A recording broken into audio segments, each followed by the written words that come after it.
Chicken Parmesan combines three separate elements that are great on their own, but can be slightly problematic when they come together. Crispy pan-fried chicken cutlets, tangy tomato sauce, and melty mozzarella cheese. To keep the chicken crisp and to prevent it from swimming in sauce, we've tweaked the formula a little bit. This version may seem unconventional, but it works like a charm. By the way, this is a lesson from ATK Classes on the America's Test Kitchen app. With ATK Classes, you'll get access to a wide variety of lessons filled with masterful techniques, helpful videos, and step-by-step photos. From knife skills and making hand-rolled pasta, to baking and frosting incredible cakes, and so much more. This recipe is all about getting the chicken crispy and keeping it crispy. But first, we're gonna make a basic tomato sauce. So I've got a tablespoon of extra virgin olive oil here. I'm gonna heat this over medium heat until it's just shimmering. So this is the sauce that you'd put on pasta or pizza, and it's perfect for this chicken parmesan. Now the oil is shimmering, I'm gonna add our aromatics. I've got 2 cloves of garlic that I've minced. I'm gonna add that to the pan, along with 3/4 of a teaspoon of kosher salt, 1/4 teaspoon of dried oregano, and a pinch of red pepper flakes. I'm gonna cook this until it's fragrant, which will take about 30 seconds. Yep, starts smelling amazing pretty much instantly. Then we're gonna add a 28-ounce can of crushed tomatoes. And then tomatoes are acidic, so they love a little bit of sweetness. So we're just gonna add a 1/4 teaspoon of sugar just to balance out some of that acidity. It's not gonna taste at all sweet, it'll just make the whole dish taste a little bit more balanced. We're gonna bring this to a simmer, reduce the heat to medium-low, and then cook it until the sauce is thickened slightly, which will take about 20 minutes. While that's simmering away, let's deal with our chicken. So I've got 2 boneless, skinless chicken breasts here that are about 6 to 8 ounces each. I'm going to turn these into thin, crispy cutlets. In order to do that, I need to cut them first. I'm going to lay it on my cutting board, then with a sharp knife, put one hand flat on top of a breast, and then keeping this hand completely flat and horizontal, I'm going to slice carefully through the chicken, making sure that I do not cut myself. Ends up being very safe if you do it properly. Now I've got 2 cutlets here, and I'll just repeat the same process with this other chicken breast. So now I have 4 chicken cutlets, but they're not the same size. So we're going to pound them to an even thickness using a meat pounder. So first of all, I'm going to put a sheet of plastic wrap on top of them. This will contain any mess and also help prevent the chicken from tearing, so we have nice, neat cutlets. Then using a meat pounder, I'm going to let the weight of the pounder do the work to really help press it into a nice, even half-inch thickness. I'm not smushing it or tearing it, almost letting the pounder work it by itself. Great, so we've got our chicken to an even thickness. I can remove my plastic wrap. So we've got 4 cutlets here. I've got a teaspoon of kosher salt here. So I want to sprinkle about 1/8 of a teaspoon per side of each cutlet. I'm keeping my right hand dry so that the salt won't stick to my fingers and means I can season the chicken nice and evenly. Whenever you season anything, it's always a good idea to season from high up. You'll get a much more even distribution of your grains of salt. Now using my wet hand, I'm going to flip the chicken cutlets, and then I can season using my dry hand. Perfect. So we're going to let the chicken sit at room temperature for 20 minutes for the salt to really penetrate the meat, which is about the same time that the sauce needs. So the sauce is thickened up nicely now, so I can kill the heat and we'll finish it off. So I've got 2 tablespoons of coarsely chopped basil here, along with 1 tablespoon of extra virgin olive oil. We added a tablespoon at the beginning to help cook the garlic, and another one at the end just for freshness and its flavor. Stir it together, and I'll check for seasoning. Delicious. Add a little pinch of salt and a little hit of extra pepper. I'm going to cover this to keep warm while we prepare our chicken. Now conventionally, you'd take your chicken and you'd dip it in flour, then dip it in egg, and then dip that into breadcrumbs. But we're going to skip a step here and combine the flour directly with the egg. And this is 1 large egg and 1 tablespoon of all-purpose flour. This way, it's just 2 steps instead of 3. I'm going to whisk the 2 together. A pie plate is a really nice vessel for this because it's got a lip which is going to keep everything contained, but also quite a wide surface area, which means you've got plenty of room to work. The conventional way of doing flour first means that the flour sticks to the chicken, then the egg sticks to the flour, and the breadcrumbs stick to the egg. This way, by combining the flour and the egg, we're making it extra sticky. So we've basically got a glue that means that the breadcrumbs are going to really adhere to the chicken. So now for our breadcrumbs, I've got a 1/2 cup of panko breadcrumbs. Now, panko is great because it turns very crispy, but the problem is it can sog out when you start adding sauce to it. So instead, we're going to cut it with some Parmesan.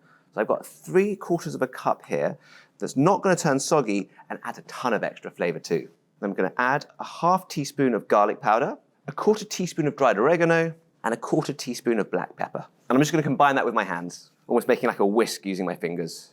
Now, because our egg mixture is so sticky, if I just end up putting my hand in the egg and then in the breadcrumbs, my hand's going to get really sticky and messy. So to keep things clean, I'm going to have one hand that's wet and one hand that's dry. I'm going to pat my chicken cutlets dry. So this is my wet hand. I'm going to take my chicken cutlets, I'm going to place it in the egg mixture, dip it on both sides, let the excess drip off, and place it in my breadcrumb mixture. And at this point, I'm going to keep my hand free of breadcrumbs and then use my dry hand to really pat the breadcrumb mixture on top, which means it's well coated, but my hand still stays pretty clean. I'll transfer it to a platter, and I'll repeat with the remaining 3 cutlets. Wet hand, wet cutlet, eggs, let the excess drip off, and transfer to my crumb mixture. Pat on with my dry hand, and then transfer to the platter. Perfect. And the better the coating, the crisper your end result is going to be. So you really want to spend a bit of time here making sure that you pat on your breadcrumb mixture to any exposed surface. That's the messy work done. I'm going to tidy up and we can start cooking. Traditionally, we'd deep fry these, but at home, if you can avoid it, so much the better. So we're actually going to shallow fry them. So I've only got 1/3 cup of oil here, which is a lot less than the multiple cups of oil you need if you were to deep fry it. And I'm using a smaller skillet. It's a 10-inch non-stick skillet. This means that the oil comes up to a greater depth than if I were to use a bigger skillet. I'm going to heat the oil over medium-high heat until it's just shimmering. Using a non-stick skillet here is very useful because it means that more of the coating is going to stay on the chicken rather than come off in the pan. So the oil is shimmering, so let's transfer the chicken, at least 2 of them, to the skillet. Now as I do it, I'm going to drape it away from myself. So if there's any splashing, the oil isn't going to hit me. Because we're using a smaller pan, we're going to have to cook this in 2 batches because we really don't want to overcrowd the skillet because that's what's really going to help make the chicken super crispy. We're looking for it to be golden brown, which will take about 1.5 to 2 minutes per side. Air frying is great, but really using a conventional method of frying does give you the crispiest, most satisfying chicken. Let's see. Ah, lovely. We're ready to flip, and then it just needs another 1.5 to 2 minutes to get brown on that second side. Chicken looks nicely brown on both sides. I'll transfer it to a paper towel lined platter or rim baking sheet. I'll repeat with my remaining 2 cutlets. Okay, so here we are. We've got our fried, crispy chicken. We've got our cooked sauce. Now we're going to put the 2 together.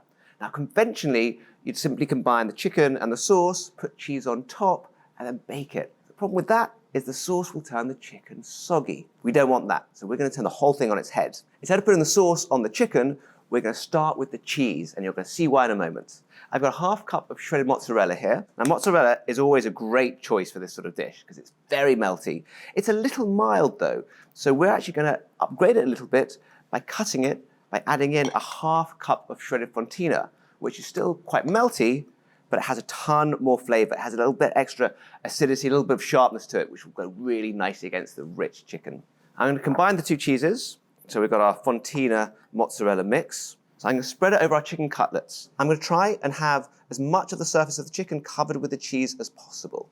Crispy chicken, melty cheese. You already know this is going to be fantastic. Now I'm going to transfer this to the broiler. So I've set the broiler to high, and I put the rack 4 inches below the heating element. We're going to cook it until the cheese is melted and just starting to brown, which will take 2 to 4 minutes. Here we go. This is looking absolutely beautiful. So I'm going to transfer my chicken to a serving platter. So it's only now that I'm going to add the sauce. So the cheese has melted and created a fine film over the surface of the chicken. Now this fat is going to protect the chicken from sogging out. So essentially it's waterproofing it from our sauce. At the same time, the sauce that we made is thick, so it makes it less likely it's going to sog out the chicken because there's less moisture in it. And we're looking to put about 2 tablespoons of sauce per chicken cutlet. There'll be extra left over, but you can serve that on the side. And then we're going to finish off with a 1/4 cup of torn basil for the extra freshness. This is looking so pretty. The cheese and the sauce is glossy and glistening. I can see that the crispy chicken is just looking absolutely beautiful at the side, poking out. Let's try some. Yeah, the first thing I hear is that crunch. You get a little bit of the sauce, a little bit of the basil, because it's really that combination, that balance of textures and flavors. First thing you experience is that crispy chicken with the melted cheese on top, and it gets hit with a slight acidity from that tomato sauce that just binds the whole thing together and really balances it out, cuts through that richness, and just makes for a really satisfying bite. Say goodbye to soggy chicken parmesan. This version walks you through the technique for achieving crisp breaded cutlets, then upends the method so they stay that way. A broiled coating of cheese and a dollop of sauce add big flavor without drowning the chicken so that each component gets a chance to shine. Trust me, this will be your go-to chicken parm from now on. Now that you're on a roll, why not take the next step? Download the America's Test Kitchen app and start learning with ATK classes today.